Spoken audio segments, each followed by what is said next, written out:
কুশমন্ডি পঞ্চায়েত সমিতির সভাকক্ষে সংখ্যালঘু দপ্তরের উদ্যোগে এক আলোচনা সভা অনুষ্ঠিত হয়। সভায় উপস্থিত ছিলেন জেলা সংখ্যালঘু দপ্তরের আধিকারিক পূর্ণদেব মালাকার ও কুশমন্ডি ব্লকের বিডিও নয়না দে সহ অন্যান্য বিশিষ্ট ব্যক্তিরা।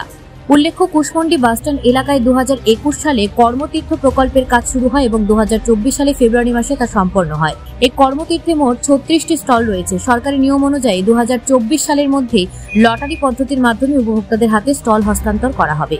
জেলা সংখ্যালঘু দপ্তরের আধিকারিক পূর্ণদেব মালাকার জানান, কুশমন্ডি কর্মতীর্থ গড়ে উঠেছে এবং স্টল বিতরণের বিষয়টি নিয়ে আলোচনা করতে এই সভার আয়োজন করা হয়।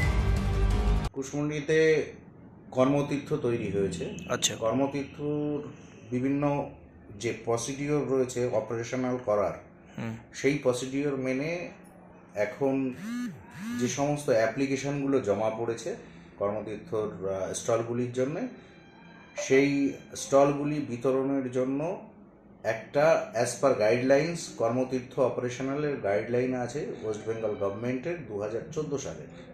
সেটা মেনে আমরা প্রাথমিক মিটিং করতে এসেছি কিভাবে আমরা এই বেনিফিশিয়ারি বলতে পারি তাদের নির্বাচন করব।